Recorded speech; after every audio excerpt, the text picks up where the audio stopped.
j'imagine pas qu'on aurait pu avoir meilleur intervenant que le sénateur Jean-Marie Bouquet. Et très profondément, je lui dis merci.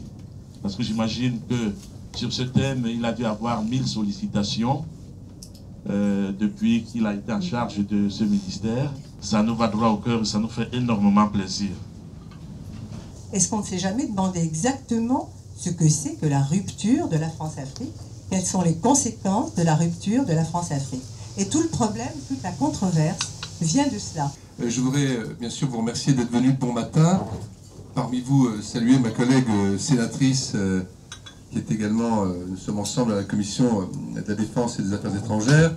Et j'étais donc confronté à la mise en valeur de ce morceau d'histoire que nous avons en partage, quelles que soient les vicissitudes de la période coloniale, naturellement, qu'il ne s'agit pas de gommer, mais tout de même, ça c'est des choses qui ont vraiment existé. Hein. Vouloir s'ériger en juge, entre guillemets, hein, ou tout court, c'est aussi une forme de post-colonialisme, quoi. Hein.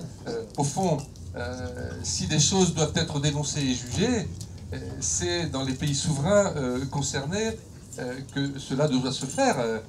On est quand même le seul pays, c'est lié à notre histoire, à faire ça. Mais d'un point de vue pratico-pratique, les conséquences, évidemment, c'est que un certain nombre de nos pays européens, amis et concurrents, ou non européens, évidemment, bénéficient très largement des conséquences de cela. Je voudrais citer à ce stade quelqu'un avec qui j'ai eu un très très grand plaisir à travailler, parce que dans la coopération française de l'époque, tout n'était pas négatif, et l'AFD, avec ses qualités, ses défauts bien sûr, mais était et encore un véritable atout, une base à partir de laquelle on peut faire de grandes choses, et Severino en fut l'emblématique et remarquable directeur général. Et dans son dernier ouvrage, Le Temps de l'Afrique, coécrit avec Olivier Ray, il disait que d'un côté, l'Afrique était de plus en plus courtisée, alors que de l'autre, nous continuons à la voir comme un objet de compassion qui appelle au mieux la charité. Alors que lui considère que c'est devenu une pièce stratégique du grand échiquier planétaire. Certains défis, qui sont souvent d'ailleurs mis en exergue dans les médias, restent quand même à relever. Et là, nous sommes évidemment tous concernés. Et ces défis peuvent d'ailleurs aussi permettre de repenser notre relation à l'Afrique. C'est bien sûr le défi de la paix et de la stabilité. Il y a aussi la question du leadership et la question du rôle des élites. Il y a aussi, bien sûr, et ça dépend aussi de nous, la place à donner au continent africain dans les grandes instances mondiales. La place au G20 de l'Afrique, ce pays ne correspond pas à la réalité de ce qu'est aujourd'hui l'Afrique. Je veux citer François Hollande à la conférence des ambassadeurs. Notre vision de l'Afrique doit refléter ce qu'elle est aujourd'hui, c'est-à-dire un continent de forte croissance, et qui le sait, et qui ne supporte plus le discours larmoyant à son endroit. Un continent où la démocratie progresse, où l'environnement et l'énergie sont autant de sujets majeurs. Un continent avec lequel nous avons une proximité historique, culturelle, linguistique exceptionnelle. Je peux signer. Donc après, il faut savoir comment le discours se transforme en acte. Mais enfin, c'est quand même pas mal d'avoir une feuille de route adaptée au monde d'aujourd'hui, plutôt qu'une feuille de route déconnectée. Donc, moi, je suis, comme Simone, juriste, et donc je crois qu'il faut respecter les règles de droit. Je pense que le côté, comment dirais-je, un peu universaliste de la France, hein, nous sommes les porteurs des Lumières depuis la Révolution française, et donc nous éclairons le monde de nos principes, a pu peut-être parfois nous amener, y compris dans ce domaine de l'après-colonisation, à parfois manquer de pragmatisme et de réalisme. Est-ce que vous comprenez que beaucoup d'Africains comme moi se sentent quelque part humiliés par le traitement des dossiers dits des biens mal acquis? Le traitement infligé à quelques chefs d'État africains, et je considère à l'Afrique en général, et que je précise, ces chefs d'État, je ne les connais pas et je ne les défends pas. Mais est-ce que vous comprenez que ça suscite une humiliation chez beaucoup d'Africains qui se disent ce qui est possible chez nous n'est pas possible chez les autres. Quand on aime bien, on châtie bien, mais là on ne châtie pas, on humilie. Merci. On est dans un état de droit, c'est le point commun que nous avons avec un certain nombre de pays qui sont plus pragmatiques que nous sur ces questions et qui ne s'érigent pas en juge du monde entier.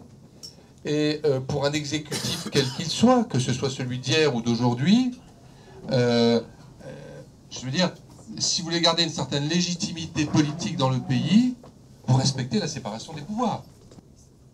Il y a un peu une exception française, quoi. Hein? Avec cette réserve, c'est que puisque nous sommes juristes, c'est que le ministère public est un agent de l'exécutif. Juste pour dire que ce n'est vraiment pas pour demander une réponse à M. Bockel, mais peut-être aussi pour la salle. La question aussi allait dans le sens où on se dit pourquoi est-ce que ça ne peut se faire qu'avec les pays africains. Je m'amuse parfois, nous nous amusons parfois à dire pourquoi le golfe de Guinée, pas le golfe Persique. C'est-à-dire que pourquoi est-ce que c'est chez les uns qu'on s'autorise des ingérences qui, à la limite, deviennent humiliantes pour tout un continent, plutôt que sur d'autres espaces qui peut-être n'ont pas de comportement meilleur. Et on arrive toujours dans la notion de juge et puis de donneur de leçons. C'est pas la question, mais c'est tout juste une information pour la salle. Je pense que lorsqu'un certain nombre de réformes de la justice seront achevées, et là on est encore un peu au milieu du gué, pas seulement sur le parquet, il y a la question des juges d'instruction, il y a toute une série de sujets. Lorsqu'on aurait été au bout d'une modernisation de la justice française, la relation entre les magistrats et l'exécutif sera tout aussi indépendante qu'elle ne l'est aujourd'hui et plus sereine. Et c'est vrai qu'aujourd'hui, on a parfois un peu l'impression, avec la médiatisation, d'être sur des affaires emblématiques qui sont montées en épingle. Parfois, certains se laissent entraîner. Et c'est vrai que c'est pas toujours très sain. Et je comprends ce que vous pouvez ressentir. Quand vous parlez de partenariat maintenant, en disant il faut en venir à un partenariat, mais moi je pense vraiment une chose, c'est que vous avez fait une année. L'Afrique remonte, comme vous l'avez dit. Je pense vraiment que l'Afrique est le continent de demain. Je pense que le partenariat maintenant, je pense que c'est la France qui va avoir besoin de l'Afrique. Quand vous parlez de réchauffement climatique, mais c'est l'Afrique qui a à donner pour le réchauffement climatique. Avec ses forêts, on oublie tout l'apport de l'Afrique. La crise majeure que connaît la France, je pense que l'Afrique est un remède. Véritablement le partenariat, je pense que le partenariat, c'est la France qui va avoir besoin de ce partenariat. Et si la France, je suis française, mais je me sens en même temps africaine, je me sens citoyenne du monde, donc je ne fais pas de différence. Et je veux dire que si la France laisse passer ça, eh bien il y a l'Europe qui ne demandera que cela. Donc il nous reste véritablement les partenaires, on devrait être très content d'être partenaires. Et Jean-Michel Severino, que vous citiez tout à l'heure à juste titre, a expliqué une chose que je pense très juste. Je pense que nous n'avons plus à savoir si l'Afrique était maintenant, si elle est revenue d'une pauvreté, de tout ce qu'elle a connu et qui existe encore, c'est certain. Mais je crois que le fait que ce soit le tour de l'Afrique, Jean-Michel Severino dit ça simplement, la manifestation inéluctable des cycles économiques. On est vraiment à un revirement. Nous sommes à un revirement. Quand on dit, Gaston cite cette phrase qui est très belle, c'est de Frantz Fanon, je crois, qui cite l'Afrique comme un cœur de réserve. Je pense que nous avons besoin d'Afrique. Donc voilà, je pense que le partenariat peut être dans ce sens. Voilà. Moi je me présente, donc je m'appelle Mam Siafa. Je suis un jeune Français d'origine malienne, dont je suis extrêmement fier. Donc j'ai la double culture. Je fais partie de cette jeunesse de 2e, 3e génération. Moi, ma question, c'est à partir de quand, à quel moment dans l'avenir, la France va-t-elle utiliser cette jeunesse de 2e, 3e génération pour qu'elle fasse un pont, pour qu'elle fasse un relais? Moi, je remercie toujours les Japonais et les Américains parce que je travaille dans le paludisme. Et c'est eux qui m'ont donné du boulot. Donc, grâce à eux, j'ai eu la chance de visiter une quinzaine de pays d'Afrique. J'ai été voir Sanofi, j'ai été voir l'AFD, toutes les entreprises françaises. Ils ne m'ont pas calculé.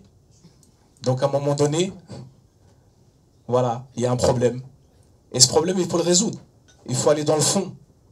Parce que j'ai entendu des choses ici et là, mais je ne m'y retrouve pas. Et je m'y retrouve pas. Et c'est ça le problème. C'est ça le problème. On a besoin d'une nouvelle France-Afrique, un nouveau souffle. On a toute une jeunesse. Travaillons avec elle, essayons de faire des choses ensemble. C'est la démonstration que les choses ont changé, que la France est maintenant un partenaire parmi d'autres, qu'il a donc intérêt, comme le disait Simone à l'instant, intérêt à jouer sa carte et donc à se remettre en question. Et s'il ne le fait pas, eh ben, vous allez quand même trouver, à partir du moment où vous avez votre talent, votre volonté, votre ambition, des partenaires. Ça nous met donc la pression. Ça nous oblige donc à revoir la manière dont aujourd'hui nous construisons cette relation. Et vous avez mis le doigt sur un autre aspect. J'y ai fait très brièvement allusion au détour d'une phrase en parlant de meilleure utilisation des économies des migrants, ce qui est un aspect, j'en conviens, très, comment dirais-je, très limité. Mais il se trouve que je connais bien le Mali aussi, et je pense comme vous que on a eu récemment des débats sur les étudiants, etc. On a, sans tomber dans la mauvaise conscience permanente et dans l'ouverture à tout va, mais on a certainement des progrès à faire, nous autres Français, dans notre intérêt, comme le font d'autres pays qui nous mettent la pression pour mieux reconnaître et valoriser les talents, et en plus qui sont chez nous. Et cette notion de pont que vous avez évoquée, je la trouve très intéressante. Et j'espère d'ailleurs que cette notion de pont permettra aussi, de plus en plus, à un certain nombre de talents et de compétences d'être davantage motivés à contribuer au développement de leur pays, qui en ont bien besoin. Quel est votre point de vue sur le soutien de l'intervention de la France à l'intervention au Nord-Mali, soutien la logistique de la France? Une intervention ne peut être que multilatérale, d'abord africaine. Donc, et dans le respect des règles internationales onusiennes, voire autres organisations concernées par une intervention régionale africaine, dans un cadre multilatéral européen et autres, sous une autorité africaine, avec des forces africaines sur le terrain, le moment venu, lorsque les conditions seront le cas échéant réunies, il faut tenir compte des enseignements des épisodes précédents, dans des contextes complètement différents, où il y a eu du positif et parfois des erreurs et des leçons à en tirer. Et beaucoup sera dans la manière dont les choses se prépareront, s'organiseront et seront sur le terrain comprises et relayées par les populations. Est-ce que le partenariat décomplexé est basé justement sur les violations du droit international, particulièrement en Afrique, où il y a quand même depuis fort longtemps un droit fondamental des peuples, qui est celui des peuples, le droit des peuples à disposer d'eux-mêmes, à disposer librement de leurs ressources naturelles et à élire leur système de représentation nationale sans aucune ingérence.